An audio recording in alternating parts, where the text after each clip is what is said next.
श्री स्वामी समर्थ. 7वा अध्याय आपण पुढे चालू करतो आणि 7वा अध्यायाचा तोच भाग आपण परत एक पॅरेग्राफ मागे जाऊन वाचणार. योगीश्वर स्वामी महाराज त्यांच्या दर्शनाने त्या वाघांना वाचा प्राप्त झाली. म्हणजे त्या वाघांना आता वाचा प्राप्त झाली.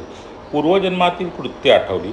कृतकर्माचा पश्चातापात होरवळून त्यांना स्वतःविषयीच लाज वाटू लागली.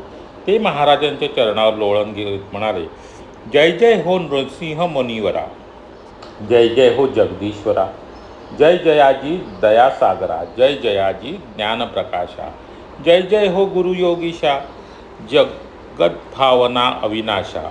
प्रभुराया, आम्ही मूढ आहोत, म्हणजे आम्ही मूढ आहोत, आम्हाला या विचित्र पाशातून मुक्त करा. तेव्हा हे विधी हरिहरा, चराचर व्यापका, अवधूत मूर्ती, श्री गुरुदेव दत्त दिगंबरा, सत्यप्रकाशका, अखिल ब्रह्मांडाच्या आत व बाहेरही विराजित असणाऱ्या जगदात्म्या स्वामीराया, सुरवर, योगीवर, मुनिजन आपलेच अखंड गोडवे गात असतात. आपण साक्षी आहात, चैतन्य रूप आहात, केवळ परमधाम आहात, पूर्ण ब्रह्म सनातन हे आपलेच रूप होय. आपल्या केवळ दर्शनाने आम्हाला वाचा फुटली. आम्ही मूक पशु, पण तरीही परमकृपाळू होऊन आम्हाला जवळ बोलावली व आमचा कधीही अवेर करू नका. तुम्हीच आमचे मायबाप आहात. या भवसागरातून आम्हाला पार करा. असं ते व्याघ्र, 2 वाघ आता म्हणत आहेत. अत्यंत निर्मल भावाने चित्तलीन होऊन ते श्रीचरणांवर समर्पित झाले. पंडितपणा म्हणून काही शिल्लक उरला नाही. अहमपणा संपला होता.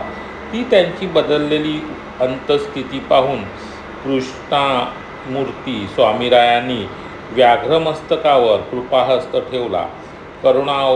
करुणासागर स्वामीराज त्यांना म्हणाले, अविनाश क्षेत्र काशी येथे कुळात योगीराजांच्या पोटी आपला जन्म होईल. पशु देहाला गती नाही हे वेदवचन आहे. त्यासाठी नरजन्मच हवा असतो. म्हणजे बघा किती महत्त्वाचं वाक्य स्वामींनी सांगितलं. पशुजन्माला गती नाही, देहाला गती नाही हे वेदवचन आहे. त्यामुळे नरजन्मच हवा. आता फार मोठे भाग्य असेल तरच तो मिळतो. म्हणून नरदेह हा श्रेष्ठ आहे. ईश्वरानुग्रह होऊन मोक्षप्राप्ती नरजन्माशिवाय संधी नाही. त्या बोधचर्चेत रात्र सरली, रवी उदय झाला. आता इथे जे स्वामींनी जे वाक्य बोललेले आहे, खूप महत्त्वाचं वाक्य असं, पशुदेहाला गती नाही असे वेदवचन आहे. त्यासाठी मनुष्य जन्मच लागतो. म्हणजे आत्मा जो आहे आपला, हा देह आहे, हा स्थूल देह आहे आणि याचा स्थूल देहामध्ये जो आत्मा आहे, जो ब्रह्म तत्वाशी विलीन झाला पाहिजे, त्यात सामावला गेला पाहिजे. आणि आपलं हे जन्मोजन्मीचं जे आपलं जे चक्र आहे, पुन्हा जन्म मृत्यूचं, त्यातून जर आपल्याला बाहेर पडायचं असेल, तर आपल्याला ती गती मिळवायची असेल तर तेवढी साधना करून तो मनुष्यजन्म आपल्याला साधना करावी लागते. कारण ती पशुदेहात होऊ शक्य नाही, ती मनुष्य देहातच शक्य आहे. त्यामुळे आत्म्याला मुक्ती मिळणार. मुक्ती म्हणजे काय होतं, तर तो या जन्ममृत्यूच्या फेऱ्यातून बाहेर पडण्यासाठी त्याला मनुष्यदेह, नरजन्मच घ्यावा लागतो. म्हणजे मनुष्यजन्मच घ्यावा लागतो. आणि मनुष्यजन्माला आलेल्या आपला हा असा दुर्मिळ असा जन्म कितीतरी गोष्टींमध्ये वाया घालवतो आहे. तसं न करता त्याचा या जन्माचा आपल्या उद्धार करून घेतला पाहिजे. महाराज ही वचने वाघांना सांगत होते, पण त्यावेळी त्या परिसरात कान टवकारून, डोळे विस्पारून हे दृश्य पाहणाऱ्या ऐकणाऱ्या पशुपक्ष्यांसही खरी जागृती आली. कोकिळा पंचम स्वराने भगवंतास आळवू लागली. प्रभात समयी मधुर नामस्मरण करण्याचे पक्ष्यांचे संकल्प निश्चित झाले. हरिभक्त भगवत स्मरणात दंग झाले. त्यावेळी महाराज वाघांना म्हणाले, त्या तपस्व्यांच्या मस्तकाला हुंगा, त्यांची समाधी उतरेल. वाघांनी त्याप्रमाणे करतात तपस्वी तत्काल देहभानावर आले. स्वरूपानंदाच्या अनुभवात ते दंगून गेले. श्री गुरुतत्वास प्रेमाने वंदिले. नंतर आन्हिक आटोपण्यास तत्पर झाले. स्नानसंध्या आटोपल्यावर सर्वांनी श्री गुरुराजाचे पूजन केले. मोठ्या प्रेमभावाने यथासांग स्नान घातले. भावाने ही त्यांची सेवा केली. आता पुढचं दिलं श्री दर्शनास तळमळणाऱ्या संन्यासाची इच्छापूर्ती. म्हणजे एकाच भागात एकाच अध्यायात वेगवेगळ्या छोट्या छोट्या कथा आल्या. त्यातली ही पुढची कथा म्हणजे श्री दत्त दर्शनास तळमळणाऱ्या संन्यासाची इच्छापूर्ती केली. हिमालयाच्या पायथ्याजवळ त्याच काळात एक संन्यासी मौन धारण करून श्री दत्त दर्शनाच्या हेतूने अतिउग्र तपस्या करीत होते. 36 वर्षाच्या निराहार अनुष्ठानानेही एकदाही दत्तदर्शन घडले नव्हते. त्या तळमळीत असणाऱ्या मुनिवरांना रात्री स्वप्नदृष्टांतात दत्तप्रभूंनी येऊन सांगितले की हिमाद्रीवर एका आम्रवृक्षासमोर असलेल्या पुण्यगुहेजवळ दत्तात्रय महायोगी वस्तीला आहे. त्यांच्या दर्शनास जा. आणि दृष्टांतासरशी ते यतिराज जागृत झाले व गुहेचा शोध घेत निघाले. गुहा सापडली, पण तिथे वाघ पाहताच त्यांना भीती वाटली. तेव्हा त्यांना योगीश्वर म्हणाले, का रे व्यर्थ भीतोस, ये तुझी इच्छा आता पूर्ण होत आहे. ते म्हणत दत्तात्रय स्वरूपाचा सगुण आविष्कार आपल्यातून प्रगटविला. ते दर्शन प्राप्त होताच यतिराज, तपस्वी व वाघ त्यांच्यासमोर धडाधड लोटांगण घालते झाले. शांत बालभाव स्वरूपात भासणारी दिव्य प्रभा. आता दत्तांचं वर्णन केलेलं आहे. पुष्पालंकारभूषित माला, जटा मुकुट मंडित श्री दत्तरूप श्री स्वामी महाराजांच्या श्री स्वामी महाराज प्रभूंतून प्रकटले पाहून त्या आपल्या तपाचे सार्थक झाले. माझे मनोरथ श्री गुरूंनी पुरवले, अशा आशयाची वचने बोलून ते योगीराज आनंद विभोर झाले. त्यानंतर स्वामींनी बाबांना सांगितले, तुम्ही काशी क्षेत्री जन्म घ्यावा, अंती पुन्हा दर्शन सुख घ्या. तुम्ही काशी क्षेत्री जन्म घ्याल, अंती पुन्हा दर्शन सुख घ्याल. तुम्हाला मुक्तियोग प्राप्त होईल. तपस्वींना म्हणाले, तुमच्यात अद्वैत समाधी बांधली आहे, तेव्हा आता शांतच असावे. संन्याशाला म्हणाले, संसार भवनातून तारण्यास ब्रह्मविद्याच उपयुक्त असते. ती तुम्हाला प्राप्त झाली. आता ब्रह्मस्वरूपाचा अनुभव घ्यावा. म्हणजे त्या संन्यासांना संसार भवातून, भव म्हणजे काय, भवसागर जे आपण म्हणतो, त्यातनं तारण्यास ब्रह्मविद्याच उपयुक्त असते. आणि ती ब्रह्मविद्या त्या तपस्व्यांना प्राप्त झाली. आता ब्रह्मस्वरूपाचा अनुभव घ्यावा. मग तपस्वी मुनी आरती आणून श्री स्वामी महाराजांना मनोभावे ओळाळले. मंत्रपुष्पांजली म्हणून प्रदक्षिणा घातल्या. वारंवार लोटांगणे घालली. ते अद्भुत दृश्य पाहण्यासाठी देवादिक धावून आले. असंख्य विमानातून येऊन त्यांनी भरपूर पुष्पवृष्टी केली. त्या दरम्यान त्या परमानंद उत्सव समारंभाचा सर्वोच्च क्षणी हास्यवदन श्री स्वामीप्रभू सर्वांकडे कृपादृष्टीने पाहत अंतर्धान पावले. सर्वांनाच आश्चर्य वाटले. सर्वच स्वामीस्तुती गात दंग झाले. स्वतःचा अनुभव एकमेकांत सांगू लागले. समर्थ गुरु महिमा इतका अनंत आहे की तो गाता गाता तिथे ईश्वरीय व स्फुरणरूप वेद व सहस्र जीवांचे शेषही दमले. तेच श्री गुरु श्री लीलामृत स्वतः वधवून घेत आहेत. आता भक्तरसपुरीत पुढील अध्याय सर्व भाविक श्रोते, विद्वज्जन, संत हो, सावध चित्ताने ऐका. तो वेदशास्त्र विहित असून सद्धर्मासाठी हितकारक आहे.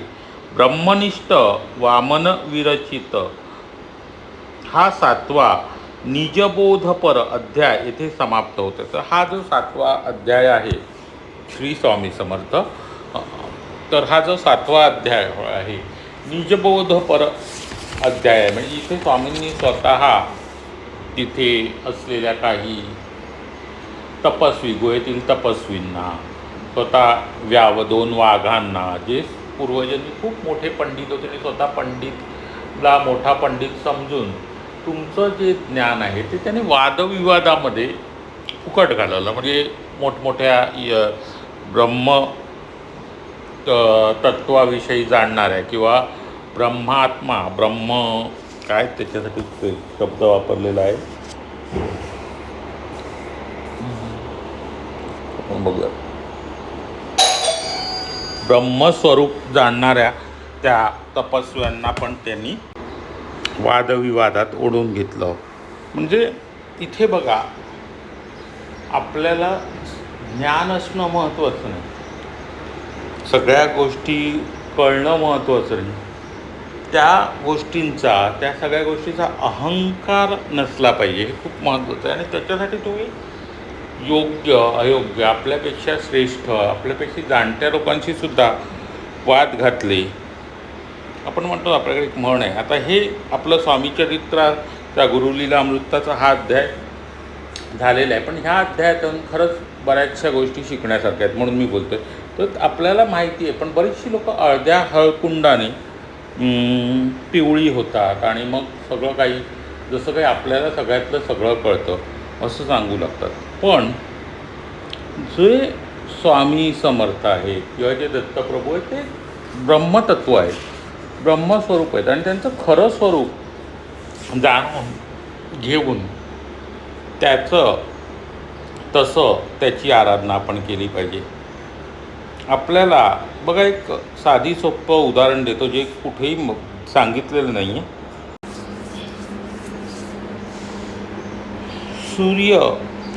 सूर्य आहे, ज्याच्या ह्याने सृष्टी प्रकाशमान होते.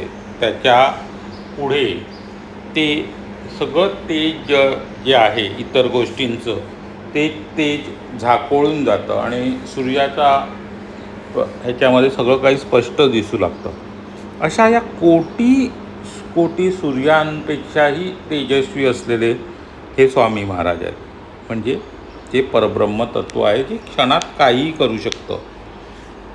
आणि आपण त्या परमतत्वाकडे काय मागतोय, काय प्रार्थना करतोय, ते खूप महत्त्वाचं आहे. आता आपण पाहिलं, नरजन्मास आल्याशिवाय आपल्याला मनुष्याला मोक्षप्राप्ती होत नाही. या जन्ममृत्यूच्या फेऱ्यातनं तो सुटू शकत नाही. मग हा नरजन्म मिळाल्यानंतर आपण स्वामींकडे काय मागावं हे आपल्याला कळलं पाहिजे.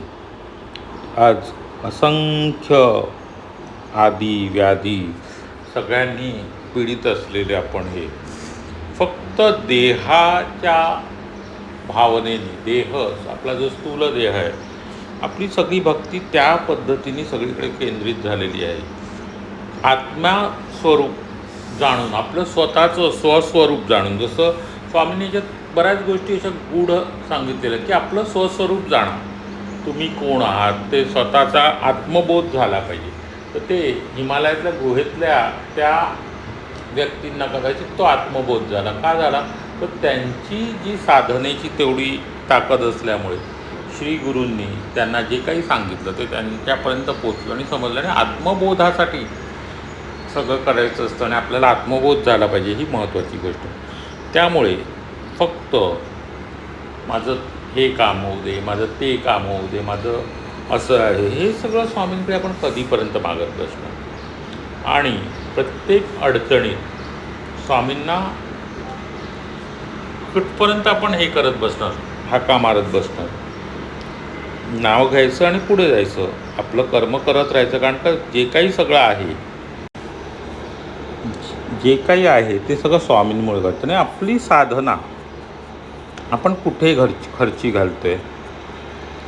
100 गोष्टींचे उपाय सांगण्यातच 100 गोष्टी ज्या खरं तर कोणत्याही उपायाने सुधारण्यापेक्षा आपल्या कर्माने सुधारावायचे आहेत आपल्याला. कारण का आपलं जे कर्म आहे, जे आपण निहित कर्म करत असतो, विहित कर्म, ते नंतर आपलं संचित बनतं.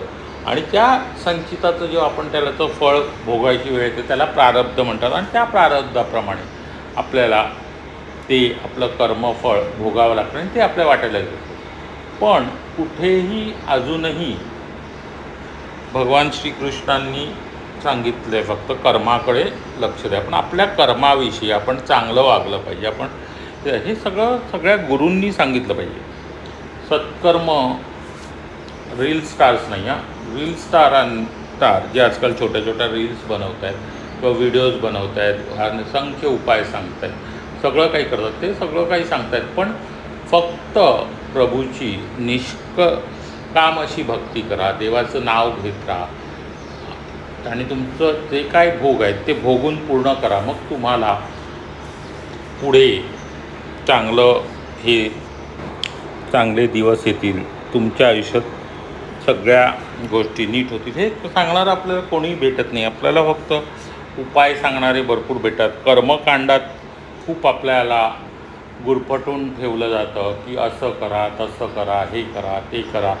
पण जी खरी गोष्ट आहे निष्काम भक्ती, इथे मागच्या 1-2-3 अध्यायामध्ये स्वामींनी 2 गोष्टींवर विजय मिळवण्यास सतत सांगितलेलं. ते म्हणजे आपला क्रोध, आपला राग आणि आपल्या कामना, आपल्या वासना. वासना म्हणजे काय?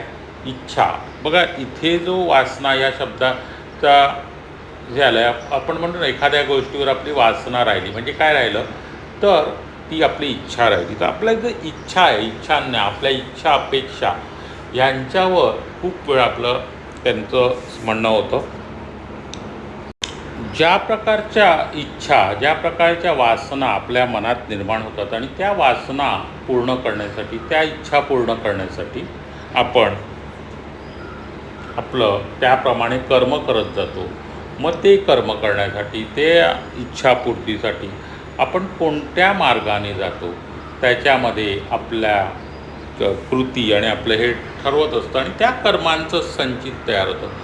आपल्या इच्छा पूर्ण करताना आपण कोणाला लुबाडत तर नाही ना, कोणाचं खोटं वागत तर नाही ना, आपल्या इच्छा पूर्ण करताना आपण कोणाला तरी त्रास देत नाही ना, ह्या सगळ्या गोष्टींचा विचार करायचा असतो. आणि हे सगळं करताना आणि कुठेही जास्त लांब जाण्याची गरज नाही. तुम्हाला जेव्हा जन्म मिळालेला असतो तेव्हा तुम्ही कोणाशी कसे वागता, तुमच्या आजूबाजूला असलेल्या लोकांशी, ज्या लोकांमध्ये तुम्ही 24 तास वावरता त्यांच्याबरोबर वागताना तुम्ही कसे वागता, ते तुमचं जवळजवळ 75% कर्म ठरत असतं. कारण का तिथे तुमचा दैनंदिन व्यवहार येत असतो आणि ते वागते वेळी आपलं वागणं कसं आहे ते बघायचं.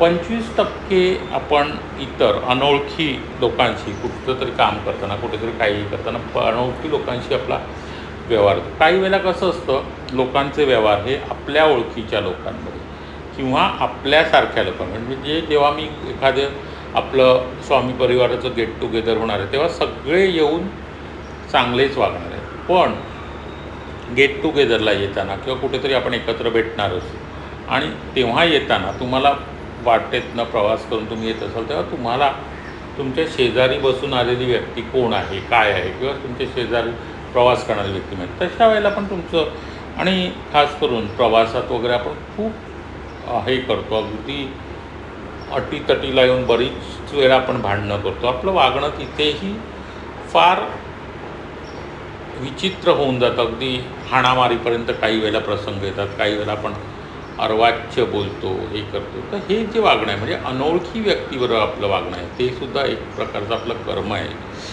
तुम्ही बघितलं असेल वाणीचे जे वाचिक आपण हे बघितलेलं हिंसा, आपण बोलूनसुद्धा हिंसा करतो, कोणाला तरी त्रास देत असतो, त्याच्यामध्ये सुद्धा सतत दुसऱ्याबद्दल वाईट बोलणं, एखाद्याबद्दल वाईट चिंतनं, हे सुद्धा हिंसेचे प्रकार. तर हे सगळं जे वागणं आहे हे आपलं कर्म असतं. त्यामुळे आपण आपले कर्म कसे ठेवलं पाहिजे, कसं वागलं पाहिजे ह्याच्यावर आपलं पूर्वकर्म संचित ठरत असतं, आपलं प्रारब्ध ठरत असतं. आणि एक छोट्या छोट्या गोष्टीतनं स्वामी काही काही गोष्टी सांगत आहेत आपल्याला. हरणाच्या त्या चिमणी दाम्पत्याच्या माध्यमातून त्यांनी आपल्याला काय शिकवण दिली, तर विषय विकारांमध्ये जास्त गुरफटून राहायचं नाही, हे त्यांनी त्या चिनी दाम्पत्याच्या माध्यमातून सांगितलं. काळ, वेळ, स्थळ याचं भान ठेवायचं आणि गृहस्थाचं यथोचित असं जीवन जगलं पाहिजे, हे त्यांनी तिकडे सांगितलेलं होतं त्या कथेमध्ये. पुढच्या कथांमध्ये सुद्धा आपण तीर्थक्षेत्री गेल्यावर आपलं वागणं कसं असलं पाहिजे, नुसतं तीर्थक्षेत्र नाही, तोंडाने आपण देवाचं नाव घेतो आहे, सगळं काही करतो आहे, पण एखाद्या गरजूला त्यावेळी आपण मदत करू शकत नसू, काही हे करत नसू. नाही, हे सगळे लुटारूच आहे, तिथे आपल्याला लुटण्याचेच प्रकार दिसतात. आता तर काही ठिकाणी आपण पाहिलं होतं की तीर्थक्षेत्री गेल्यानंतर लोकांचे त्या फुलं पानं विकणाऱ्या लोकांशी सुद्धा वाद होत आहेत. लोक तिथे भांडत आहेत. तुम्हाला नाही घ्यायचं ना, ते लुटत आहेत. देवाने तुम्हाला काय सांगितलं की मला फुलं पानं घेऊन या, मला हार घेऊन या, मग तुम्ही त्या लोकांना कोणाशी तरी भांडून मग काय उपयोग आहे? तुम्ही तीर्थक्षेत्री गेलात, सगळं करताय, पण तुमचं कर्मच चांगलं नाही. आपल्याला तिकडे गेल्यावर त्यांच्याशी भांडायचं आहे तर मग नका घेऊन जाऊ, पण तिकडे व्हिडिओ करून कोणाला तरी बदनाम करू नका. तीर्थक्षेत्राच्या हल्ली हे जे ब्लॉगर्स जात आहेत तीर्थक्षेत्री जाऊन किंवा अशा देवांच्या ठिकाणी जाऊन मुळात देवदर्शनाला जाताना मोबाईल हा बाजूला ठेवला गेला पाहिजे. देवाचं दर्शन घेण्यापेक्षा देवाचा फोटो आपल्या मोबाईलमध्ये कसा येईल हा हल्ली प्रत्येकाचा अट्टाहास असतो. शक्य झालं तर त्या देवतेच्या ठिकाणी जाऊन आपला फोटो काढून मग तो स्टेटसला ठेवणं, ह्याच्याकडे आपला अट्टाहास जास्त असतो. पण त्या देवाच्या मूर्तीसमोर जिथे खूप गर्दी नसेल आणि खरंच आपल्याला सुंदर दर्शन होतं, तिकडे एक 5 मिनटं शांत उभं राहून त्या देवतेचं दर्शन घ्यावं. तिथे मनोभावे आपल्या काय प्रार्थना असतील ती प्रार्थना करावी, देवाचं नामस्मरण वगैरे हे सगळं करावं. हे सगळं न करता आपली भक्ती जगाला कशी दिसेल हे दाखवण्यात आपण रमलेलो असतो. आणि एखादा गोरगरीब भिकारी कोणी गरजू तिकडे आपल्याकडे काय मागायला आला तर परत आपण म्हणायचं की तीर्थक्षेत्री जाणं नको, ह्या सगळ्यांचं आहे असं म्हणायचं आणि प्रत्येक गोष्टीला नावं ठेवायची. बघा काय आहे ना, आता हे जे माध्यम आहे सोशल मीडिया, ज्याच्यावर आता लोकांना असं वाटतं की ते पैसे कमवण्याचं साधन आहे आणि ते पैसे कमवण्याचं साधन केव्हा होऊ शकतं जर तुमचे जे काही व्हिडिओज तुम्ही बनवता आणि ते जास्तीत जास्त लोकांपर्यंत पाहिले जातील किंवा जास्तीत जास्त लोकांनी त्याला व्ह्यूज आले वगैरे तर तुम्हाला त्याच्याप्रमाणे पैसा मिळेल. तर ज्यांना असा पैसा गोळा करायचा आहे किंवा ज्यांना ह्याच्यातनं करायचं ते अशा प्रकारचे व्हिडिओ, अशा प्रकारच्या बातम्या सतत सोशल मीडियावर टाकत राहणार आहेत, जेणेकरून त्या व्हायरल होऊन त्या गोष्टीचं जास्तीत जास्त त्यांना उत्पन्न मिळेल. पण कारण का त्यांनी ते उत्पन्नाचं साधन केलं. पण देव आणि देवभक्ती ही आपल्या उत्पन्नाचं साधन नाही किंवा देवभक्तीतनं आपल्याला काय मिळवायचं आहे आपल्याला हे आपल्याला आधी कळलं पाहिजे. त्यामुळे मी तुम्हाला नेहमी म्हणतो की तुम्ही आपलं चॅनल लाईक नाही केलं तरी चालेल, आपलं चॅनल सबस्क्राईब नाही केलं तरी चालेल, पण आपल्या समोर चालत तर एक सामूहिक नाम जपाचा आपला उपक्रम आहे, त्याच्यामध्ये फक्त सामील हो. तर या सगळ्या गोष्टींचा विचार आपण आता खरंच केला पाहिजे की आपण गुरुपद कोणाचं घेतेवेळी गुरु होणं तेवढी साधना असावी लागते, तेवढं सगळं असावं लागतं. मला तर कधीकधी स्वामी भक्त किंवा स्वामी सेवक असं सुद्धा म्हणून घेणं पटत नाही, कारण का आपण काही तेवढे मोठे नाही आहोत. एक सामान्य असे स्वामींच्या पुढे नतमस्तक होणारे आपण व्यक्ती आहोत. त्यामुळे ह्या सगळ्या गोष्टी करणं खरंच चुकीचं आहे. छोट्या छोट्या गोष्टींमधून आपल्याला खूप काही कळतं, कारण का आपल्याला खूप काही कळायचं आहे अजून. कदाचित हे गुरुलीलामृत जेव्हा 10 वेळा वाचू तेव्हासुद्धा आपल्याला स्वामींनी काय सांगितलं ते कळेल की नाही सांगता येत नाही. त्यात गूढ काही गोष्टी आहेत. तर ते सगळं कळण्यासाठी त्या परब्रह्माची आपल्यावर कृपादृष्टी झाली पाहिजे. त्यांनी ते ज्ञान त्यांच्याकडून आपला जो ज्ञानचक्षू आहे तो त्यांच्याकडून उघडला गेल्यानंतरच आपल्याला हे सगळं कळणार आहे आणि आपल्याला समजणार आहे. पण सामान्य व्यक्ती, सामान्य माणूस म्हणून स्वामींच्या करताना, स्वामींची सेवेत असताना, स्वामींची आपल्याला जमेल तशी भक्ती करताना निदान त्यांचं आपल्याकडून नामस्मरण, नित्य नामस्मरण घेतलं गेलं पाहिजे. जसं आपण रोज जेवतो, रोज सगळं काही करतो, श्वास घेतो, आपल्या इतर लोकांना भेटतो, सगळं काही करतो, आपलं रोजचं काम करतो, त्याप्रमाणे दिवसातनं एकदा तरी स्वामींचं नित्य नामस्मरण आपल्याकडून झालं पाहिजे. कारण का जन्मोजन्मीचं पुण्य केल्यानंतर ती शक्ती कुठेतरी आपल्यावर कृपा करणार आणि आपल्याला त्या जन्ममृत्यूच्या फेऱ्यातनं आपल्याला सोडवणार आहे. हा जो स्थूल देह आहे हा नंतर कधी नसेल. आज ज्या स्थूल देहाने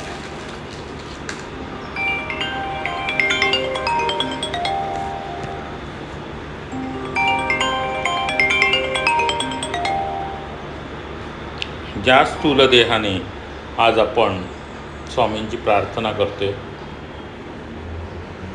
हा नश्वर आहे. आपला सूक्ष्मदेह, कारण देह हे सगळं जाणलेलं, पण हा जो आत्मा आहे तो त्या परब्रह्म तत्वामध्ये विलीन होणार आहे. तर आपण त्या आत्म्यासाठी स्वामींकडून आशीर्वाद मागूया की ह्या जन्मोजन्मी हे स्वामी देवा आमच्या सगळ्यांवर कृपा ठेव, तुझ्या भक्तीत राहू दे. आणखीन एक प्रयत्न करूया की आपलं जे कर्म आहे ते चांगलं ठेवण्याचा प्रयत्न करूया, सत्कर्म करूया, जितकं चांगलं वागता येईल, बोलता येईल तेवढं वागण्याचा प्रयत्न करूया, जेणेकरून आपल्याला या जन्माचं कल्याण करून घेता येईल.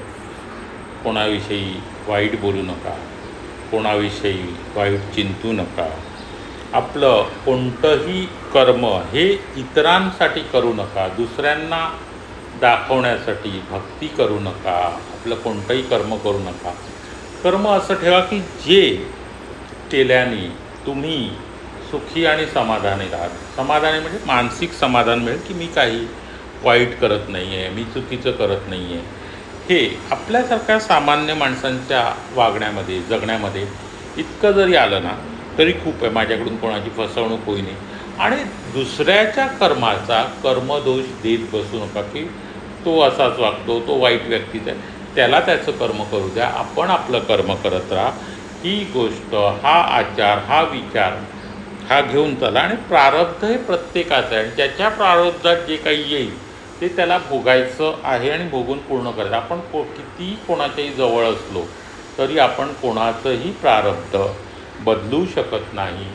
आपल्या हातात आत्ताचं प्रारब्ध नाही, भविष्यात येणाऱ्या गोष्टी ज्या घडणार आहेत त्या आपलं कर्मसंचित सुधारण्यासाठी आपण प्रयत्न करूया.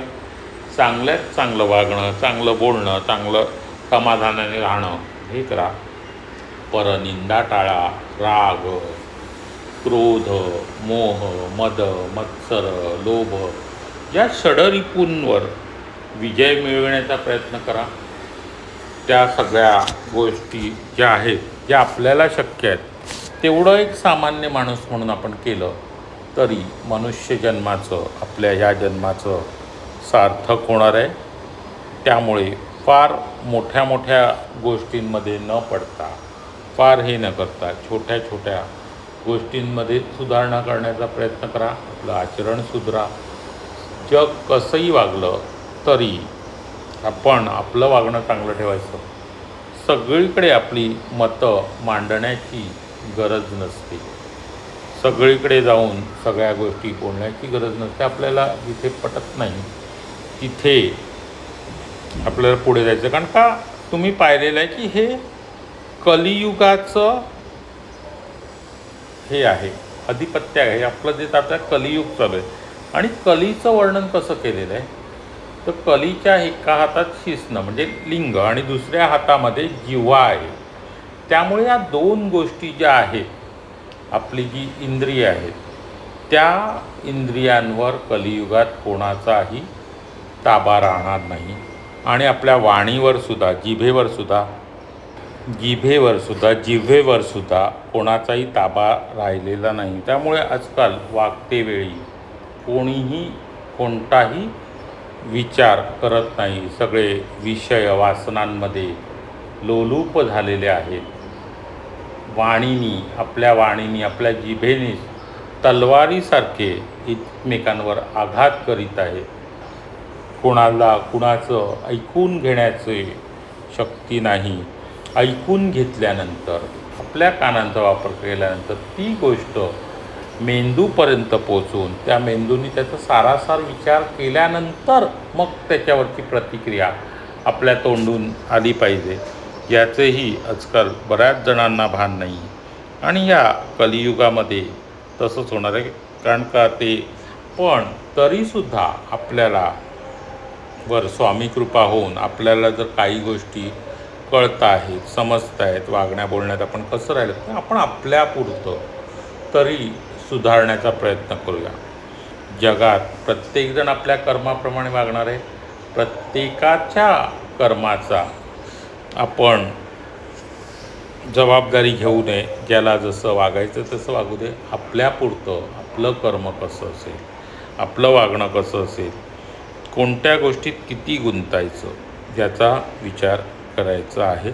कारण का मी माझं म्हटलं तरी प्रत्येक जीवात्मा हा त्याचं कर्म करत आहे. तुमच्या जवळचे अगदी असतील तसं माझी पत्नी, माझे पती, माझी मुलं, त्यांना त्यांचं कर्म करू दे आणि तुम्ही तुमचं कर्म करत राहा. आजच्या या दिवसाच्या अध्यायावर कोणताही प्रश्न नाही. कारण का प्रश्नाचं उत्तर देण्यापेक्षा जे काही सांगण्याचा प्रयत्न केला आहे तेवढं जरी आपल्याला समजलं या आजच्या या 7व्या अध्यायात आणि अध्यायानंतर मी तरी भरपूर आहे. सगळ्यांना श्री स्वामी समर्थ.